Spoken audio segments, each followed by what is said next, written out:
When a 12-year-old athlete avoids touching the ball during games, what's really going on? Mental performance coach Allison Fink reveals her proven techniques to transform young athletes' confidence, including the innovative BRAVR method and exercises that helped one of her players shoot a pro-level 66 in golf, which is about 30 strokes better than my best round ever. I'm Tom. And I'm Jeannie. We are siblings on a mission to help kids become their strongest selves. Each episode, we share proven strategies with parents, teachers, and coaches to build resilient, confident kids who can tackle life's challenges and thrive. Welcome to the Raising Resilient Kids podcast. Welcome, everybody. Our question of the month actually comes all the way from Australia. We have a dad who asked, our son is 12 and plays basketball for fun and struggles with confidence on the court. He says he's having fun and wants to play, but avoids the ball when on the court. He says he thinks his teammates would do a better job with it. So I have the perfect person to answer this question. Jeannie, I was at a conference back in December and saw this awesome presentation. It was all about the champion mindset. So I asked the presenter, Allison Fink, to actually be here with us today to share her thoughts on this question and a few other things, because I think she's got a lot of great ideas in her program. But before we get her answer, let me kind of tell you a little bit about Allison's background.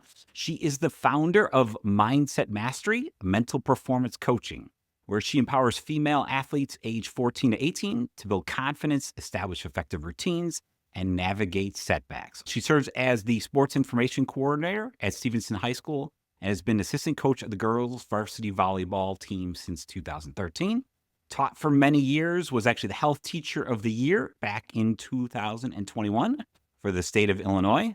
And then as a mental performance coach, Allison guides athletes in optimizing their performance by teaching strategies to manage game pressure, create effective mistake rituals, understand brain function, and use positive affirmations. She's passionate about delivering thought-provoking content that enhances motivation, resilience, and overall athletic experience. So Allison, welcome to the podcast. Oh my gosh, that was such a nice introduction. Thank you for having me. Yeah, what are your thoughts on that question from that dad? Well, obviously confidence is something that I believe quite a few teenagers struggle with. Mm-hmm. But I would say one way that confidence can be improved is especially with successful experiences. Mm-hmm. So I might ask this child, when was a time that you had a successful experience? And it doesn't have to be on the basketball court necessarily, but what did that experience feel like? Was it in the classroom? Was it with friends? How did they interact? Mm-hmm. And did that experience help them become more confident? Another thing that the parent could do is obviously praise their effort. Sometimes it's okay to give them credit just for getting out there, not necessarily touching the ball or passing the ball or dribbling the ball, but just, you know what, kiddo, great job for getting out there. And the parent can also provide some descriptive feedback. I really liked how you tried to dribble with the ball. Or I really liked how you shot your free throw today. You're getting so much better. But also don't discount the child's feelings too. So, validate what they're feeling. The one question that I love to ask is, can you tell me more about that? I think that is an open-ended question, and it gives them a little bit of time to think about where is that thought initially coming from that is not allowing them to have the confidence that they want. I'm not a parent myself, but I do know that parents try a lot to, I don't want to say negate what their child's feeling, but they're like, oh, you did great, don't worry.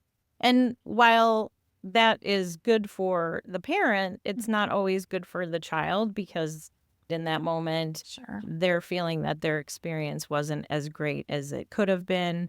And so they generally won't listen. But if you start to have more conversations, I think that helps. Can you tell us a little bit about the programs that you run for athletes? Yeah, so I do 2 different programs. Most of the time, they are one-on-one. One is an elite mindset program, and that is a 3-month commitment. And basically what we do is we go through the conscious versus the subconscious mind, getting those two on board with one another, because if our subconscious is not on board, it's not going to work. Yeah. We establish goals in that time. We'll create positive affirmations in that time and really get to the heart of why the athlete is experiencing whatever situation they are. We talk about limiting beliefs, and those limiting beliefs, I'm working with teenagers ages 14 to 18, and those limiting beliefs can start like as early as age 8. Wow. So it's essentially helping them reframe those thoughts. Sure. And then in that 3 months, we will also do what's called a mistake ritual. So whatever they need or however they need to overcome mistakes, we'll walk through that. I use a process called the TEAR process, which helps reframe their thoughts from something that's negative, like, oh, my coach hates me, to, oh, that's really not what's happening, Right. Tom, I think something that you saw at our presentation was a concept called BRAVR. Yeah, that was one thing that really stood out, that I really like that idea. And I taught it to my daughter. Awesome. It is really pretty cool because it teaches the kids take a breath. Obviously, breathing is really important. And then what we have established after that is a reset word. So we inhale, say their reset word. Then we have established positive affirmations. And so they will use a positive affirmation and say that in their head and really start to visualize what that affirmation looks like. So can they see it? Can they feel it? Can they hear the crowd and what's going on? And then the R is just kind of a release. So you're releasing all of the stress that you might have or the negative thoughts that you might be having. You're exhaling out all of the ick. Can you maybe give us a couple examples of both reset words and the positive affirmations that athletes have used? With the reset word, how we come up with that is that they will have a few different journal entries that we go through. And one of them is literally the question, think about your most recent best performance. And they have 5 minutes to journal on that. What did it look like? What did it feel like? What kind of sounds, smells, teaching them to become a little bit more self-aware. We'll talk about that entry, and then through that entry, we'll pick out a certain words that maybe have stood out to them. So sometimes in their best performance, they are more focused or they have more confidence. Whatever word they do pick has to be something where they're like, oh, yes, like I am going to run through a brick wall. This is my reset word, because when I say it to myself, it helps me focus again and get back into the game. I have an athlete softball player in particular, that has been working to build up her confidence. Her affirmation, I am a great softball player because I move to the ball quickly in the field. Usually it's action oriented, it's positive, it's always in the present tense. Another one she had was, I am a great softball player because I have a .325 batting average and I take solid swings at the ball. So she's able to visualize actually doing those actions and, moving to the ball. I think that visualization piece is so important for athletes. Do you have any other tips that you share with your athletes? So one of the things we do in our sessions is we practice it. So I will take them through, I will read them through a visualization, and there's a variety of ones that I will send them. I have a pre-competition one that they can visualize before their competition. They have ones that they can do, at night after they're done with their schoolwork. I have one that's called a pond visualization that, just talks about floating and releasing all of the stress. But it depends on the athlete and really where they are as far as which visualization might work best. But as far as doing the visualization, I tell them all the time, I'm like, you've got to practice. Like, it's not something that is going to happen overnight. How often? Like once a day, twice a day? What's your recommendation? So for these athletes, I tell them at least once a day. Okay. And I tell them at least 6 of the 7 days. And for some athletes, it also depends on like the time of the season. So when athletes are getting into like championships and playoffs and things like that, they will tend to do it more. Sure. Just on their own without me asking or recommending that they do that. Yeah. I think the biggest thing with visualization is you got to practice. Yeah. You've got to be in a place where you're not going to be distracted.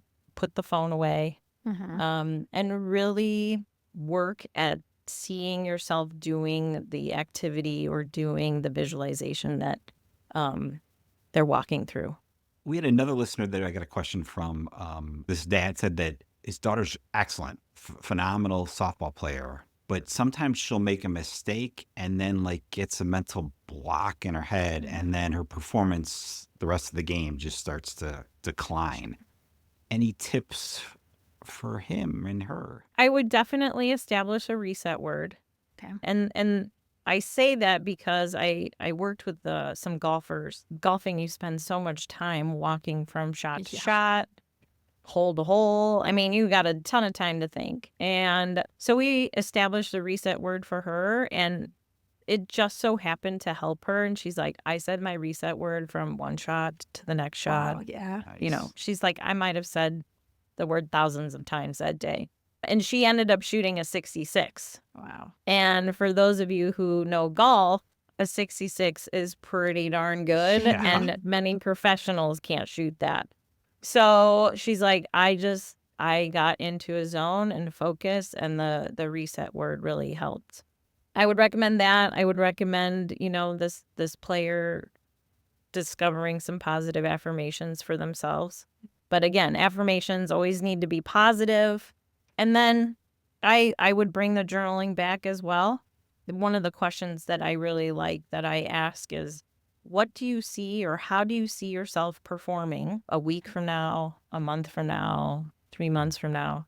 And I think that anytime the kids are looking at that, they're going to find words that come out that are common. Sure. That allow them to get a reset word, but also, this is what I want. And the reality is when you said that you specifically train girls 14 to 18 and that those thoughts can start at, 8, I'm like, geez, they can go all the way to 38, as I can say. So, I think learning this from 14 to 18 in the sports world, it can certainly transfer over into work, friendships, whatever it might be. Absolutely. And when the very first thing I do with my athletes at our appointments is I will say, okay, what was your progress this week and what was your challenge this week?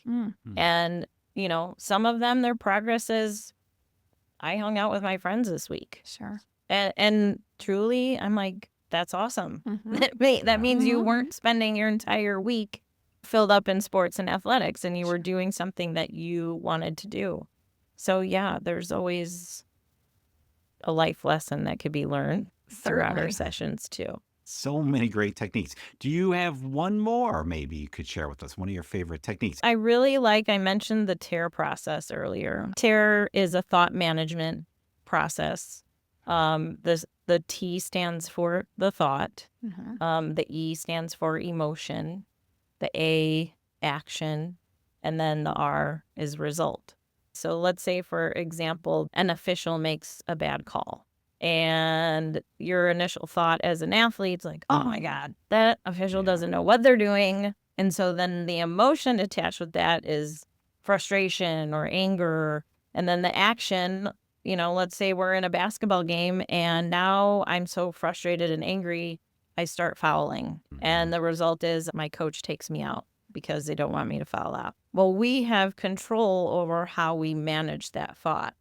So now we want to reframe that thought into something that's more positive and more productive.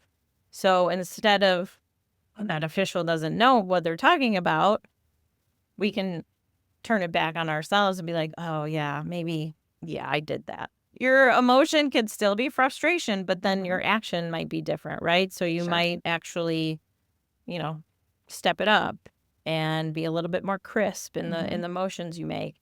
And so then as a result, you're forcing the other team to turn the ball over, or, that result is something that's more positive. When I take athletes through that, it's amazing because they're like, because I don't think they realize that the angry, the frustration, all of those emotions tend to not be productive. And so changing that into something that is more positive and more productive is really, really important. This has been great. Allison, if there are some parents out there or coaches out there who have girls who are 14 to 18 that would need your services, where can they go for more information? So they can always email me at Allison_Fink@yahoo.com. I do have a website, which is mmallison-fink.com. Okay. And then Mindset Mastery is out there on LinkedIn and Facebook, so they can find me out there too. Cool. Great. All right. We will link all that up. And yeah, if you ever broaden those ages, to 38, let me know. Yeah. Absolutely. Thank you so much, Allison. Thanks for being here. Gosh, thank you guys. It's been a pleasure. All right, Jeannie, what did you learn? What did you like from that podcast? What stands out? I feel like something I've repeated a lot over the course of however many interviews we've done now is I was, as you know very well, not an athletic kid at all growing up. I was a theater kid, and sports just isn't in my DNA. But as I've gotten older, I joined this silly intramural softball team with my friends, and I try to be good. And I learned so much from Allison, talking about that reset word, about journaling, all of those things. But putting myself into the mind of a parent or a coach, I think about how she says at the beginning of her meetings with her student athletes, she talks about what's your progress and what's your challenge, and how she said sometimes their progress is, I hung out with my friends this week. And I think with student athletes, it's so important to have that balance in life. I just really love the fact that she is a mental performance coach who's trying to make these kids be the best athletes that they possibly can be, but also completely recognizes that you also need to be a kid and a human being. Yeah. And that is just as important. Yeah, I like that too. I liked how it, I think she said, it was like a weekly thing. It forces the kids to say, I did make progress. So not, there's some kids who are so very, very negative on themselves, and there's never anything they're doing that's right. Right. And this forces them to say, yeah, I made progress in this area, but also nothing's ever perfect. I can always improve. Totally agree. What else stood out to you? I really like the journal entry. So yeah. I had my kids do that, and then some of the programs that I do, I have them, kind of write down. But for my what I'll do is I'll just have them do a bullet. But I really liked kind of more of those longer things where she actually has them write for 5 minutes. Hey, think of your best performance, your best recent performance, and really write that out in detail. What did you see? What did you hear? What did you feel? All of that stuff I thought was really, really good. So they can kind of get in their head, all right, this is where I'm at, but this is where I'm going. And what do I need to do to get there? So I really like that. I thought those were a couple good, journal entry techniques that parents could have their kids do, or coaches could have their entire team, each individual on their team do. Yeah, and thinking about the journal entry in the realm of that reset word, if they're writing down one of their most successful moments in their sport, and they can find that reset word in there, that's really going to bring them back to that journal entry. It's going to bring them back to that moment where they succeeded or where they thrived. And I think it can really reset them to go okay, I might have messed up here in this moment, but boom, here's my reset word from that journal entry. I'm back in that moment where I succeeded. Here I go, moving forward through it. Well, that was another great episode. Thanks, sister. And thanks to Allison for joining us. Yes. And thank you to all of you for listening. We will see you next month.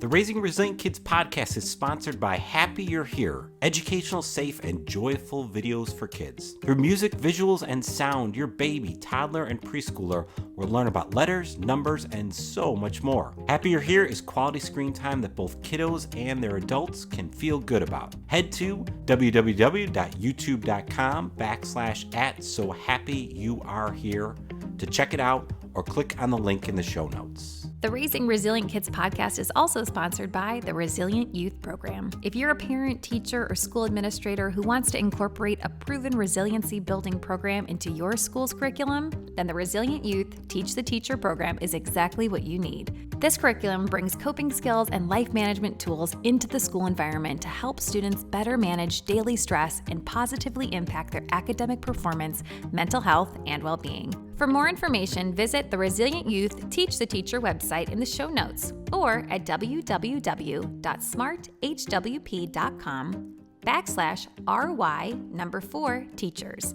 That's www.smarthwp.com/RY4teachers. The Raising Resilient Kids podcast is produced, hosted, and edited by brother and sister team Tom and Jeannie Klishevitz. Do you have a question you would like answered by one of our expert guests? If so, visit www.smarthwp.com/Raising Resilient Kids podcast. Thanks for listening.